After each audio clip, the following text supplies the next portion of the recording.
Alright besties, I read 9 books in the month of May. I know for many book-loving people that is kind of a weak number for a whole month, but for me that is on the high end of things. I'd like to say that I read so many books this past month because I was, just really in the mood for reading, or because I was super dedicated to my book goal for the year. But I was really just trying to avoid the numerous responsibilities that were haunting me this past month. Oh, I didn't tell you? Yeah, we moved cities.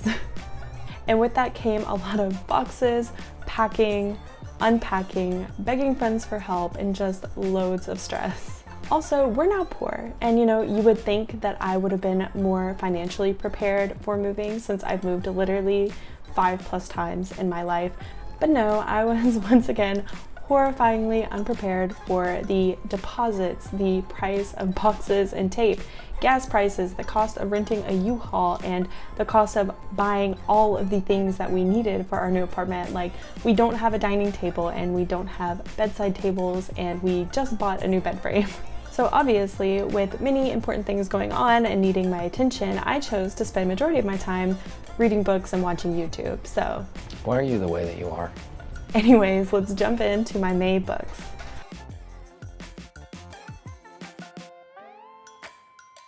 So I do mainly use Storygraph to track my reading. I do update my Goodreads just because that's where a majority of my friends are, but I just prefer Storygraph because they have these handy dandy stats that let me analyze my reading, and that is what we are going to do now.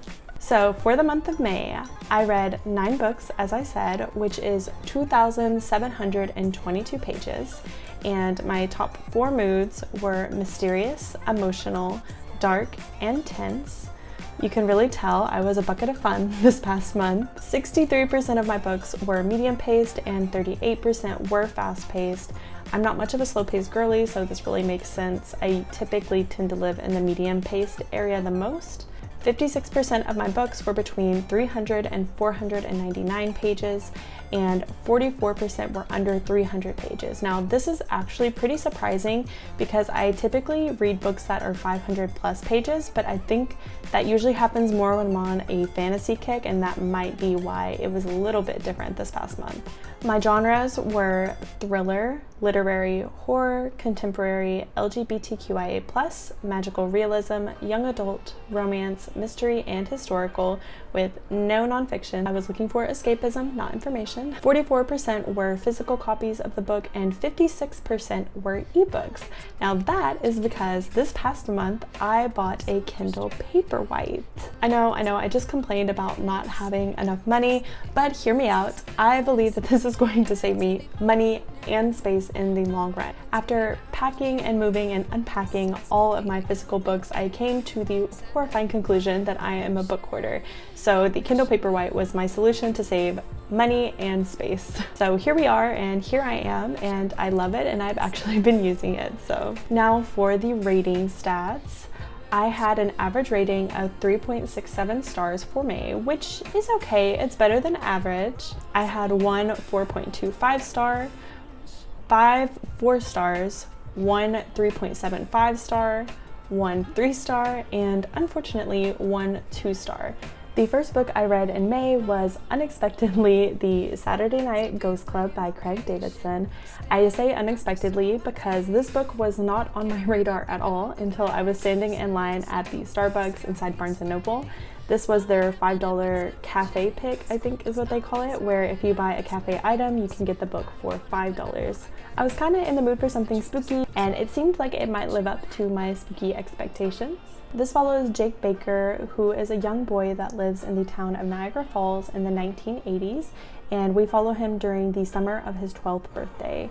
Now, Jake is kind of an outcast. He's bullied and doesn't really have any friends, so he spends the majority of his time with his Uncle Calvin, who is kind of a quirky man that owns an occult store and is heavily into conspiracy theories. This summer, however, Jake does make 2 friends. He becomes friends with 2 siblings that just moved into town, and together they are all initiated into his Uncle Calvin's Saturday Night Ghost Club, where every Saturday they go out to a supposedly haunted location in town to check whether it is actually haunted or not. But as the summer goes on, this club that started out very lighthearted starts to turn dark as all the members, both young and old, uncover secrets and mysteries that were darker than they could have imagined. This is told from the point of view of Jake as an adult reflecting back on this summer as a kid. So I did give this book 3 stars. There wasn't anything particularly wrong with this book for me. It just wasn't super memorable. The main thing that I can really remember about this book is the twist. The twist was very unexpected and also horribly sad. This book is only 253 pages, so it is a pretty quick read. I think most of my rating is really just because I was wanting something that was a little bit more spooky, and this was not really spooky or paranormal. It was more mysterious and really sad and tragic towards the end. If you're wanting a quick read and you don't mind it being kind of sad towards the end, then I would definitely give this book a go. The twist is really what made this book good for me. It just wasn't what I was expecting going in, which is why my rating is a little bit lower. So obviously, after such a sad book, I would really want to follow it up with something uplifting and lighthearted, right? Wrong. I chose to read This Is Where It Ends by Marieke Niekamp. I hope I pronounced her name correctly. I was really curious about this book for a long time. I saw it every time I would go into Barnes & Noble, and I knew that it was one of the top YA books whenever it came out, and I finally decided to grab it, but then I kind of just let it sit on my shelf for several months, so I decided to finally just pick it up and read it. This book follows 4 point of views of different students through the span of 54 minutes as they experience a school shooting. What's really interesting about this book and its author is that although the story is about a school shooting that takes place in the US, the author is actually not American. I believe she is Dutch, and she got inspired to write this after going to America for the first time and talking with one of her American friends about her experiences growing up and what American schools were like. I will say, just starting out, this is a very dark book, and you need to be in the right headspace if you are going to read this, especially if you live in the US.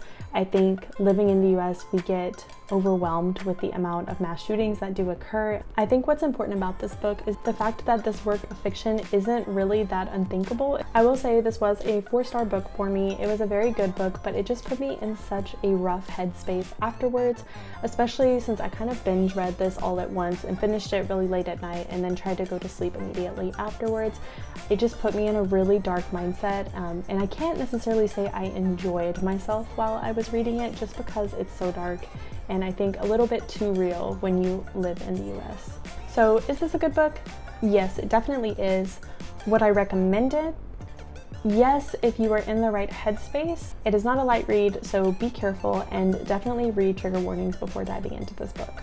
So the next books were actually the first books that I got to read on my Kindle, and they are both available on Kindle Unlimited, and they are The Housemaid and its sequel, The Housemaid's Secret by Frida McFadden. So I actually heard about these books on BookTube, and I was looking for something that was really fast-paced and would just keep my attention, and it really did deliver. So The Housemaid follows our main character Millie, who is a young woman that was just recently released out of prison after being in there for a crime that she committed when she was a teenager. And part of the conditions of her parole is that she can't be homeless and she must maintain a job. And unfortunately for Millie, she was just recently fired from her job and is currently living in her car. She is lying to her parole officer and is desperately trying to find a new place to work, but unfortunately almost nobody wants to hire a felon. She ends up interviewing for a live-in housemaid position with this very rich family in a very nice neighborhood, and she expects to be rejected immediately because of her background, but she's actually hired and allowed to move into the family's attic. The job's not glamorous. Not only is she having to clean up after this family, but the mother seems to have these really intense mood swings where she'll go from being super sweet to really angry and crazy. She'll also make messes just to watch Millie clean them up and seems to keep telling these really odd lies about the family and about Millie herself. Not to mention the daughter hates Millie and does whatever she can to make Millie's life just absolutely miserable. We watch Millie navigate this unstable household, having no other choice but to stay even when she realizes that her life might be in danger. I feel like I'm normally not super interested in domestic thrillers, but this one just sounded so interesting to me. It really kept me engaged and the twist was so good and just so unexpected. I gave this 4 stars. But there is some drama that's kind of following this particular book and this author, Frida McFadden. And I found out about this drama and this controversy after I finished reading the books. There have been some accusations that the plot of this book, including the twist, were stolen from a book that was published previously called The Last Mrs. Parrish. Now, I haven't personally read that book, so I can't speak to the situation personally, but I have heard others say that it is the exact same plot with the exact same twist, and The Last Mrs. Parrish was published first, which kind of makes it look like Frida McFadden may have stolen some of the plot or maybe was heavily influenced from that plot. Now, again, I don't know for sure. I haven't read The Last Mrs. Parrish, but just based on some of the things that I've seen, I might recommend reading The Last Mrs. Parrish first. Now, as far as I know, the sequel to The Housemaid is its own original story, The Housemaid's Secret. And although I gave The Housemaid a 4, I did give The Housemaid's Secret a 3.5. Of course, I can't really talk about the plot without giving spoilers away from the first book, but the sequel was a very easy, very enjoyable read. The main reason that I gave it 3.5 stars was I just didn't like what they did with the character and the sequel. I feel like she made a lot of choices that didn't really make sense given her past, and she went from being this very intelligent and calculated character before, and the sequel kind of made it seem like she was not as intelligent or calculated and more uncontrollable and unable to help herself from doing some of the things that she did in both books. Just didn't really like the direction that went personally. I will say I didn't see the twist coming in the second book either, but it also was not as surprising as the first one. Both of these books do have dual point of views. You spend most of your time in the point of view of the main character, and then at about the halfway mark or so, you switch point of views to someone else in the book. So if we're giving the author the benefit of the doubt, then I would say go for it, but if not, maybe give The Last Mrs. Parrish a try first, or you can just skip the series and maybe try one of her other series that I've also heard are super good, but ultimately it's your choice. My next read was Malibu Rising by Taylor Jenkins Reid. This is my second time reading a Taylor Jenkins Reid book. I read The Seven Husbands of Evelyn Hugo last year, and it was actually my first 5-star read of last year. I've noticed that with Taylor Jenkins Reid, I tend to not be super interested in the plot of the books when I first hear about them, but as soon as I get into them, I'm just pulled into the stories and the characters, and I end up really loving the books. So Malibu Rising came highly recommended, and I was actually trying to decide between reading this one or reading Daisy Jones and the Six, which is also by Taylor Jenkins Reid, and I ultimately settled on this one because it seemed like it would have a bit more summer vibe. I'm a big fan of mood reading, and since Arkansas weather is just now starting to ramp up and get really hot, this felt like the perfect kind of setting to match where Arkansas is right now. So Malibu Rising takes place in August of 1983, and we are following Nina Riva's huge end of summer party that happens at her mansion, and everyone wants to be invited to this party. The Riva siblings are kind of famous. Nina is a supermodel surfer. Her brother Jay is a championship surfer. Her brother Hud is a famous photographer, and everyone adores their little sister Kit. But really what makes them famous is that they are all the children of Mick Riva, who is this insanely famous singer. By midnight, the party will be completely out of control. By morning, the Riva mansion will have gone up in flames, but before that first spark, in the early hours before dawn, the alcohol will flow, the music will play, and the loves and secrets that shaped this family's generations will all come rising to the surface. This book is just filled with family drama and family trauma and all of these hidden secrets kind of rising to the surface all at once. It does follow multiple point of views, and there is a time jump throughout the book where part of the time you're in 1983, the day of Nina's party, and the other half you are back in the day when Mick and their mother June are meeting for the first time. I will say this was a 4-star read for me. It was such a good book, and I really was hooked on the characters and the drama and the story that was being told. It just wasn't quite that 5-star quality for me, but it was still a really good book. If you are a fan of drama and family secrets, or even if you're just looking for a mood read that matches the summertime, I would highly recommend this book. Even if the plot doesn't seem like something you would really be interested in, if you haven't tried Taylor Jenkins Reid before, I would still give it a try because the plots never sound interesting to me when I first hear about her books, and then as soon as I read them, I'm just all in. So up next was one of my book of the month picks. It actually wasn't my May book of the month pick. I believe it was April, either March or April. I just never got around to reading it, but it is Weyward by Amelia Hart, and this book is so close to my heart. Weyward follows 3 different women in 3 different time periods that are all related. So the first woman we follow is Alpha in 1619, and she's on trial for witchcraft and is being accused of causing one of her neighbors to die via being stampeded by a herd of cows using witchcraft. And what is very interesting is that Altha actually does practice witchcraft, but it is not the kind that uses spells, but is more in tune with nature, and she's been taught it since she was young by her mother. So she kind of has to utilize her skills to try to stay alive and survive this trial. The next person we follow is Violet in 1942, mid-World War II. She is a young girl that is living in her family's estate, and she just so desperately wants the privileges that her younger brother has. She wants the education, she wants to be able to wear pants and run freely and play outside in nature, but her family is really forcing her into this role of a polite lady.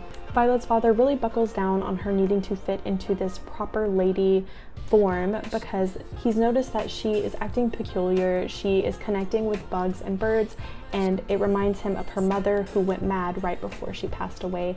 And so he's worried that Violet is going to follow suit like her mother did. And he has kept Violet's mother a secret her whole life. Violet doesn't even know her name, but we see her becoming more and more curious as she starts to wonder who her mother was and why she can't have the same life that her brother has. The last point of view is of Kate in 2018. She is pregnant and fleeing her abusive husband. She kind of realized when she found out she's pregnant that as soon as her husband found out, she would never be allowed to leave, so this would kind of be her last chance for freedom. She ends up running to a cottage that her great aunt left her in her will, and there she kind of tries to figure out where to go, who she is, and what choices she wants to make, and to rediscover herself because she really lost who she was while she was in the relationship. I will say this book heavily explores themes of abuse, patriarchy, and sexism, and we really follow the journeys of these women as they go through trauma and then rediscover themselves through healing. It really is such a good for her kind of book, and if you're a woman, I really think you'll resonate with these characters and with their stories and what they go through. This is technically in the magical realism genre, but I will say the magic element of this book isn't a super big part until a little bit later in the book, and it is a very subtle element of this world. So I did rate this book 4 stars only because when I was first getting into the book, it just ran a little bit slow, which I think is pretty normal when it comes to books that have multiple point of views. It just takes me longer to connect with the characters, and I think that's pretty much what happened in this book. Once I got to the 50% mark, I really had connected and cared about what was going on, but that first half of the book was just a little rough as I was trying to figure out what was going on and why I should care. I will say, I feel like I'm probably going to end up rereading this book at some point, and I might rate it higher the second time around since I'll already kind of have an established connection with these characters, and so I'll care a little bit more in the beginning. When I was going through it, the only one I really cared about at first was Kate, and I think that was just because she had the more relatable story to me. I will say this is also impressive. This is Amelia Hart's debut novel, and I think she did an amazing job, and I highly recommend this book, but I will say please check the trigger warnings before reading it because there is some content that might be upsetting. I must have just been in a dark mood for the month of May because the next book I read was a horror novel called Run on Red by Noelle Ely. So for me personally, this book didn't really feel like a horror novel. It felt more thrilling, or maybe more like a thriller to me. So Run on Red follows 2 girls, Laura and Olivia, who are best friends, and they are on their way to a fraternity bonfire in the middle of nowhere, and they are on these windy back roads with very little cell signal, not a lot of traffic moving through, and they are in a car that's not the best quality, so they're kind of having to move a little bit slow. As they're going to this party, they realize that a truck is tailgating them, but by the time they realize this, it is too late. They're already being targeted.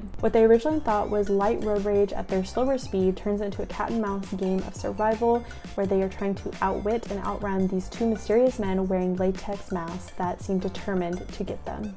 As someone who grew up in a small town with a ton of back roads, very little cell signal, this was just a horrifying concept for me. I will say the book was really good. It kept my attention and it felt super fast paced.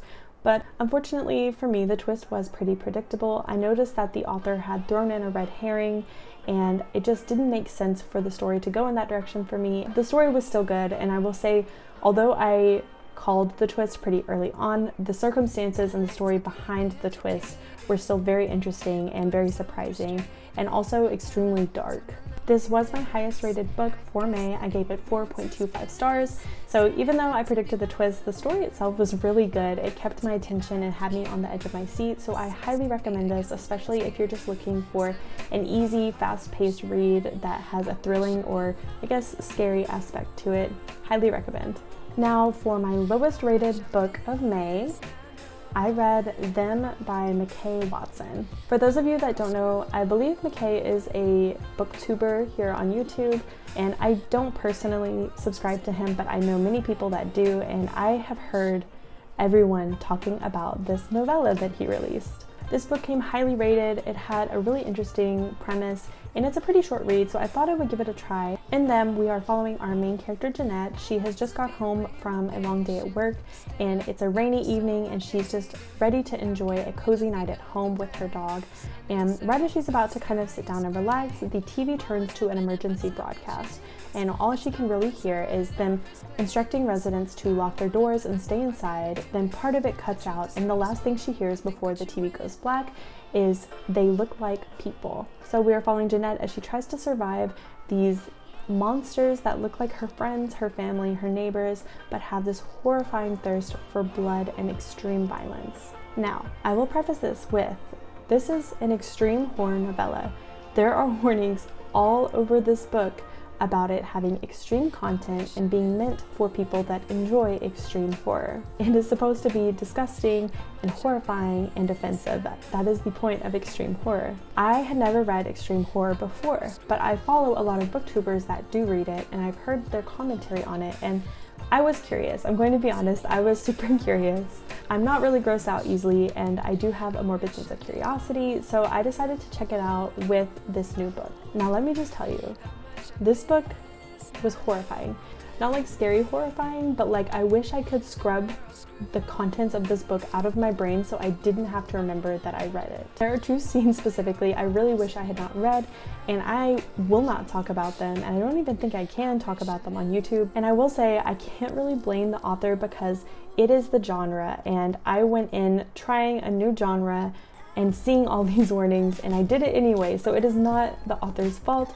It is more me realizing that this is not the genre for me, and that's fine. This was a 2-star read for me for many other reasons besides the genre itself. It really felt like the book existed just for these really explicit and graphic scenes to exist. The story of this book was not the star of the show. I feel like if you were to take out all of the extreme horror scenes, the entire story would have been very just meh. And I know for people that are fans of the extreme horror genre, that is why you show up, but I was really wanting a bit more out of the book and out of the characters and plotline beyond the extreme horror part. I will say I was rooting for the main character. I really didn't want her to die, but ultimately I never really felt a connection to her. I didn't know anything about her, and it felt a little bit lower stakes simply because I didn't really care if she lived or died. I also felt like in order for it to be a better story, it just needed to be longer. I know that this was a novella, so it was kind of like under a certain amount of pages, but I feel like it needed more time and it needed more pages for it to feel like a fully fleshed out story. It kind of felt more like a brain dump than an actual story. I don't mean that to be super mean, that's really just my honest thoughts on it, and I know a ton of people had a lot of good things to say about it, so it might just be that for me this was not my ideal writing style and also not my ideal genre. It is intense, it is awful, and it is stuck in my brain. So to cleanse my brain of all of the horrible things that happened in the last book, I decided to finish May strong with Happy Place by Emily Henry. I do believe this is her newest novel. Now, this was my first Emily Henry book.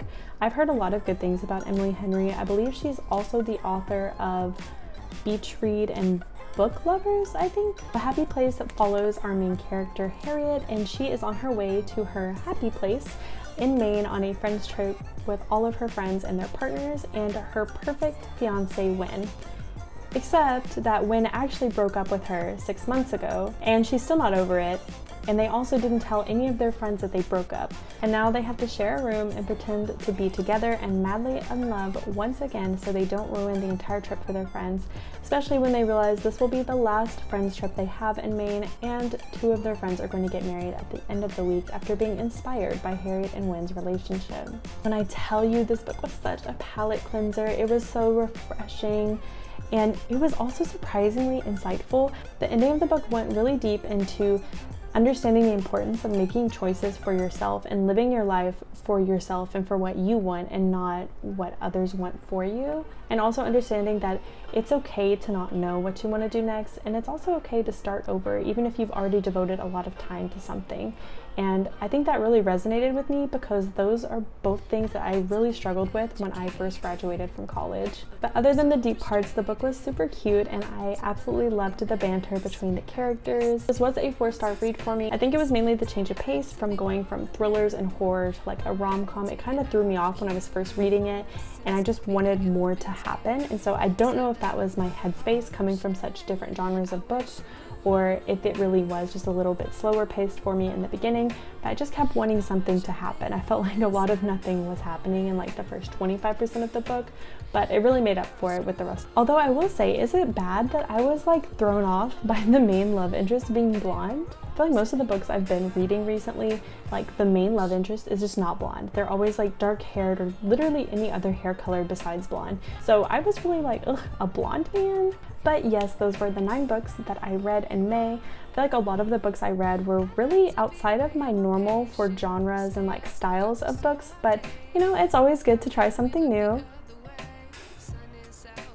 If you read any of the books that I mentioned, feel free to let me know your thoughts down below. If you want to see more videos like this one, please leave a like down below and subscribe to my channel if you want to get notified the next time that I post. Happy reading! Bye!